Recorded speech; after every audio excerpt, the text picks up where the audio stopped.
Welcome to Happy Homes and Gardens. I'm your host. My name is Daphne Royse.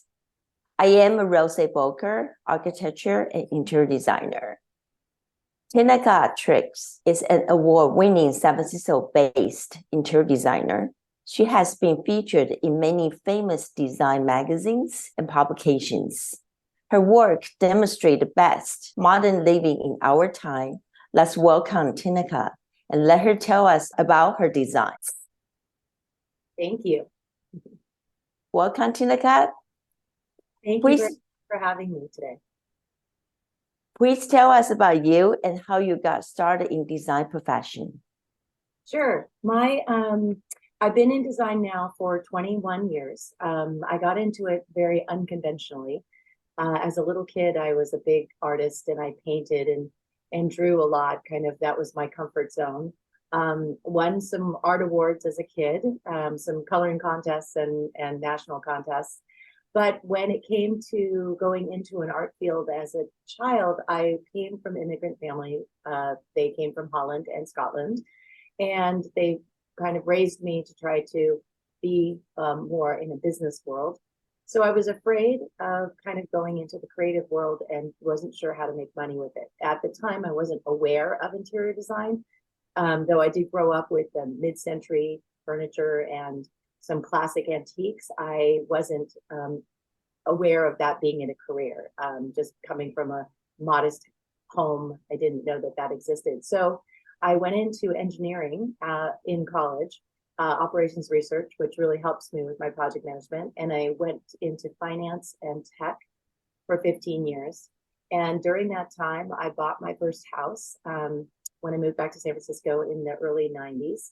And as I was kind of buying this first home, I figured out ways to fix it up myself. I didn't have a lot of money to do it. So I kind of worked with some friends of mine that lived next door to me who had been contractors and been in the design world. And they kind of helped me do my apartment in a shoestring budget. And I slowly started getting hooked. I started discovering the design community in San Francisco. I went back to take my kitchen and bath certification. And I also started drafting and teaching myself some of the basics of architecture. And that's how I got started. I was still working in tech. And then I started flipping homes with my husband when we got together, mostly small apartments. And when I was pregnant with my second son, I decided I was done with tech and I wanted to give a chance to do interior design. I felt like what I was going to offer was a really strong project management and financial side to the business. And I got my feet wet doing that for small projects. And now we're 21 years later and I'm a full-blown interior design firm. Wow. Mid-century antique style to today, you're doing modern design. Tell us more about how you feel about these two different styles. Well, for me, having a European background, if you actually spend a lot of time in Europe and in other cultures, it is very common to mix antiques with modern furniture. It's not a no-no in that world. It's very common to be passing down pieces. And I actually like the idea of the eclectic environment. So for me, I can do traditional homes, I can do contemporary homes, but all of them have an element of vintage or antiques in them, no matter what the style is. So if I'm going to do a modern home, I'd probably do a Vladimir Kagan, vintage piece or something in the mid-century to play with that modern environment. And if I'm going to do traditional, I'm going to bring in something in the provincial or 1800, 1700 antiques, French or Swedish pieces. I like to mix it up. And I think if you do everything new and shiny and everything all from the same era, it can be very limiting to long-term design aesthetics. So I like things to have more of a timeless vibe to them.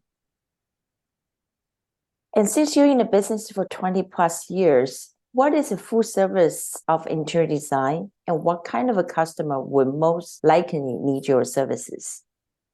So we do interior architecture, which is the kitchen and bath and renovation side of the business. We work very closely hand in hand with architects and contractors to create new builds or large remodels.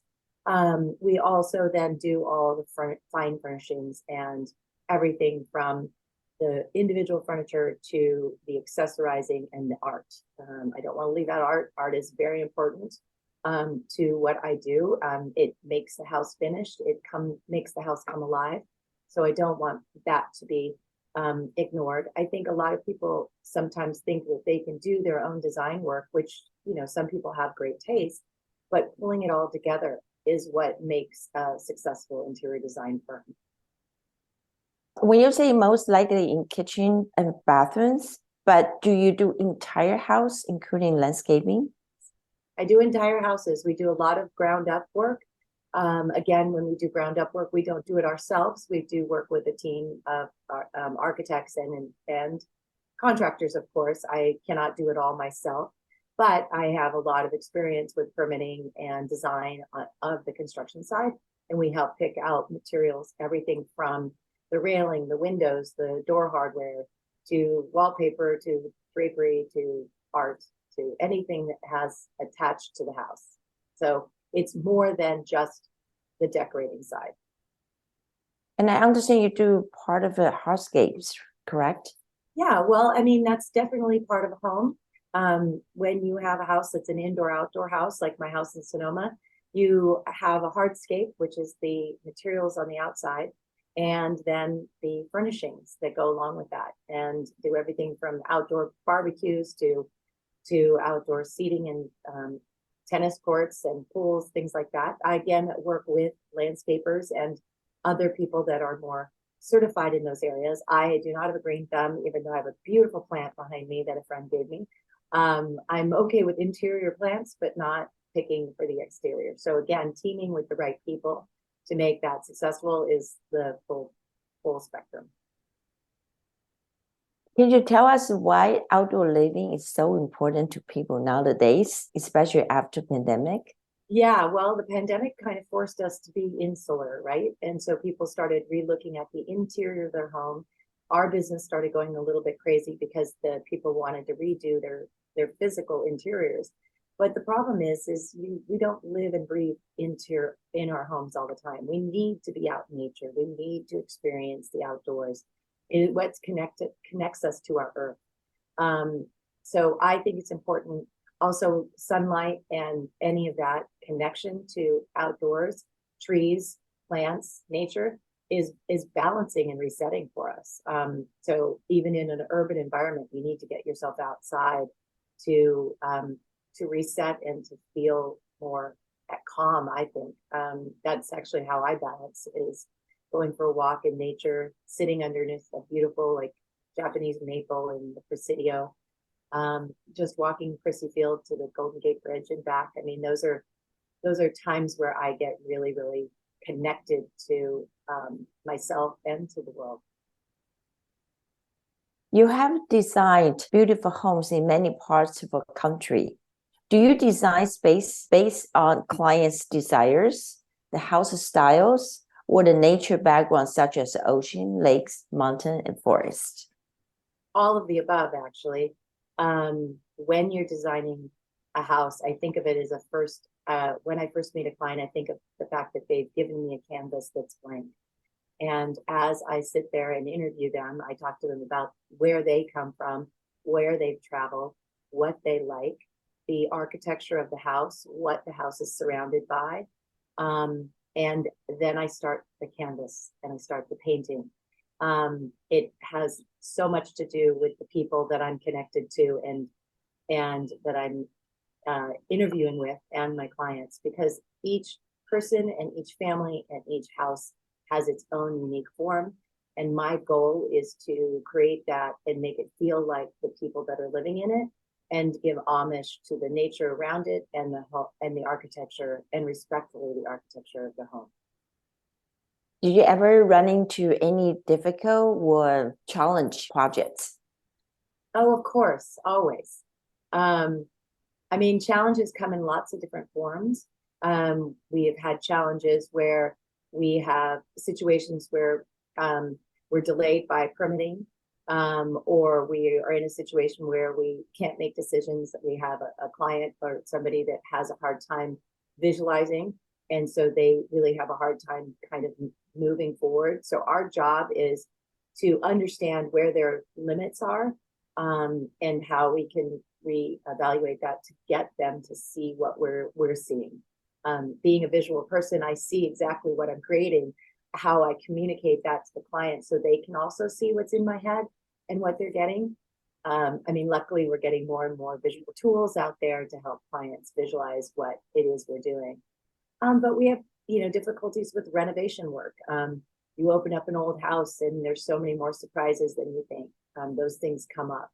Um, we've had one difficulty. I remember one time I was wallpapering an old Victorian house, and it was lath and plaster, which is the old way of doing the walls, and it had had many layers of paint and plaster over the years, and you don't really know how well that is going to affect the wallpaper. You can have your nice smooth walls on the outside, and you think everything's going to be okay, but we found out that it was all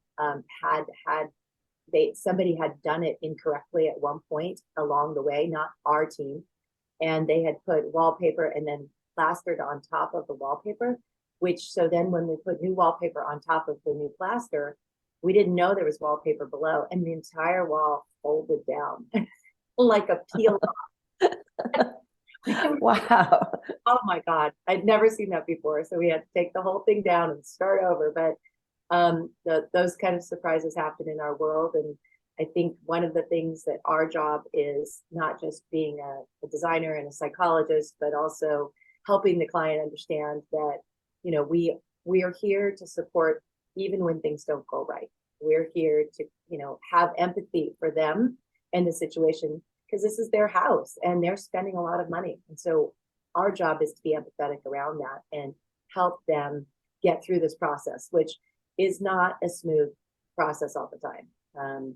When you're dealing with money and multiple people and multiple subs and multiple vendors and transportation issues and lead times and all of those things, it's not like you just go on Amazon and boom, your house is done. It's much more complicated than that. And our job is to make the clients feel comfortable, even if it's not a comfortable situation. So you are the problem solver. Yeah, absolutely. And which is kind of funny because that's what an operations research major in my college was about. I didn't know that that would become something so important in my job, but problem solving and maximizing and optimizing construction is all part of that process. You get a bump in the road, you have to figure out how to go around that road and keep going straight. I can see your background is very colorful. Why is it important to use different colors, materials, and shapes in design? I think that, not everybody's going to want to have pink and yellow office. I mean, I'm very bold in my color choices for myself, but again, I've done many houses where the color palettes are very, very calm and neutral. When you do color, I love it to connect with the people that I'm doing it. So it's got to be a color that they feel comfortable with. Yellow is very happy for me, and pink is very joyful for me. So I love being surrounded by it in my office. Some people love blues or cooler colors. So it's really about what they like and how I can bring it into the space. And if I am not doing color, it's really important to do texture. Because if you do everything very neutral and flat, the space is going to look undimensional and uncomfortable and really cold. So I personally don't like to live in that environment. Museums are beautiful, but I would like my museum to be comfortable. So that's where I layer in the texture elements. When it comes to color, I try to, not do more than 4 colors in a space. I like to do more than just 2, but I like to do no more than 4 technically, because that just ends up being too much. And then when I do color and I do patterns, I'm not matchy-matchy. I like to complement. I like all my things to connect with each other, but not to be exactly the same. So my top and my pants aren't all the same, not the same thing. They're all mixed and matched. That's great to know. And what is your most ideal and comfortable design in your home? My home? Well, my living room is one of my favorite places of the house. It gets the morning light, so it is the formal space. We didn't use it so much for years when we had smaller kids, but when the pandemic hit, it became the sanctuary because it gets the most light, so it got us the connection to the outdoors. And I also have some beautiful pieces in that room. I get up every morning, I do a meditation in my living room on I have this beautiful wingback chair with Romo fabric, and it's got pops of orange and neutrals. The room actually also has some orange stripes. I think being Dutch, I'm drawn to that color. And then I also have these two, which I just recently got, two monk chairs from the 1800s. They're vintage. They're these beautiful sculpture pieces in the room. So when I sit in my Eric brand wing chair, I'm looking at these vintage pieces and looking out to the trees outside my house in the morning. I just love it. What is your design philosophy overall? So my design philosophy is always to open myself up to new possibilities with clients. I try to make sure that everything that I do is comfortable and unexpected. Part of my philosophy is to push the envelope a little bit with my clients, do something a little out of the expected, even if it's in a traditional environment. I want to take what their envisionment is and just push a little bit of something they hadn't seen before. My philosophy is always to be empathetic and think about my clients. My other philosophy is to always budget and be mature with finances and be mindful, because I'm spending somebody else's money. I want to make sure that I have prepared that properly. There's always a budget, no matter how big the budget is, and be respectful of what that is that the clients have as their limits.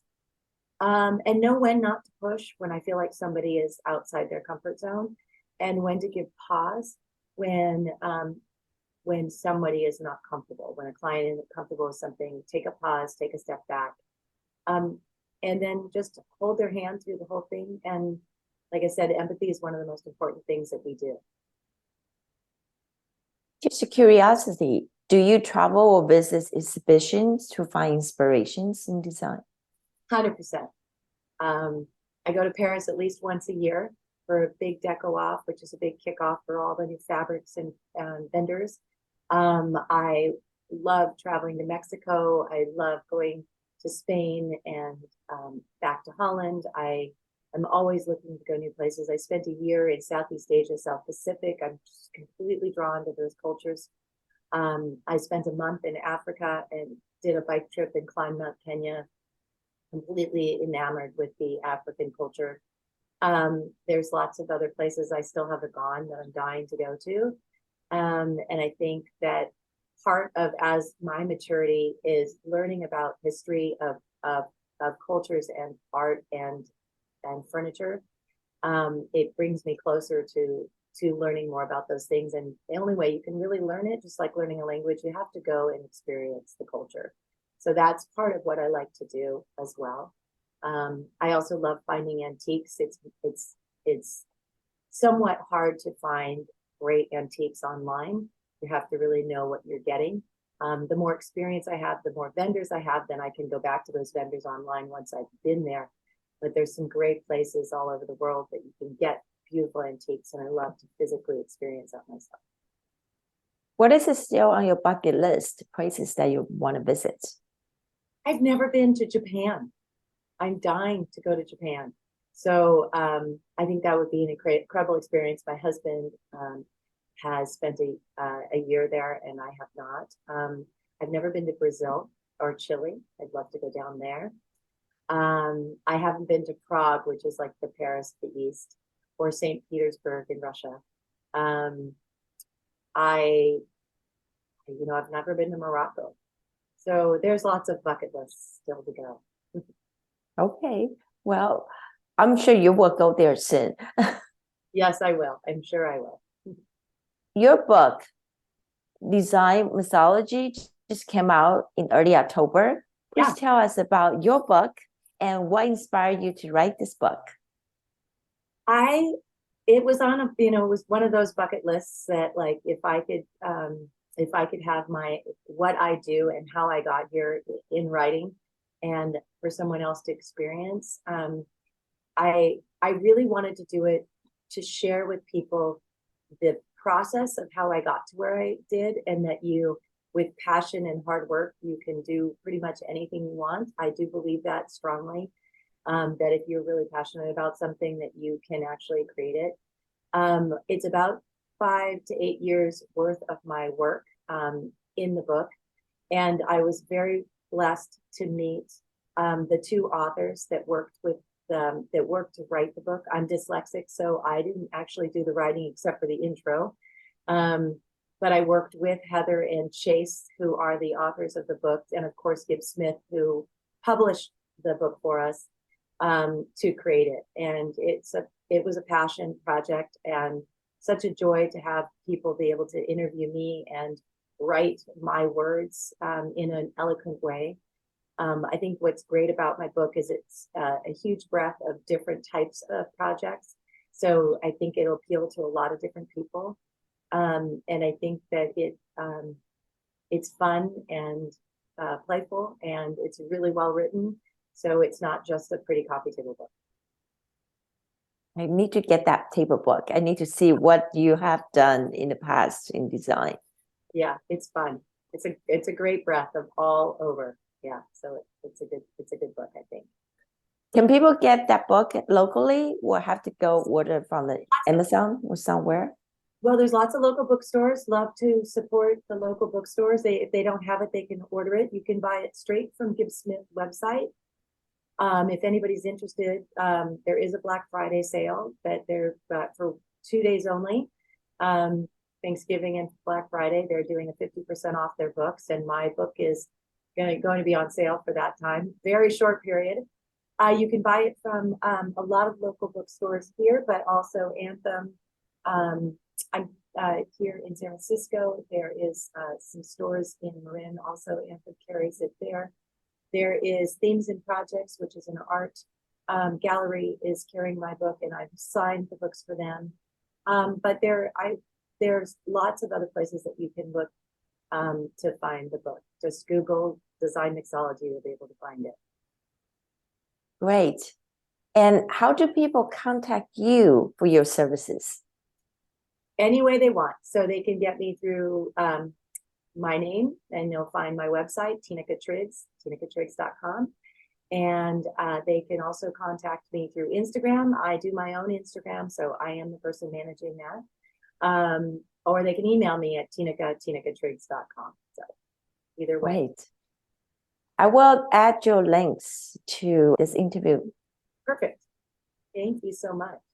Thank you so much, Tineke. I really appreciate your time today. I really enjoyed it. Thank you so much for interviewing me. I appreciate it. Yeah, that inspired me a lot. I need to do my house too. Good. Awesome. You know who to go to. Yes. Okay. Thank you so much. Have a great day. You too. Bye. Bye.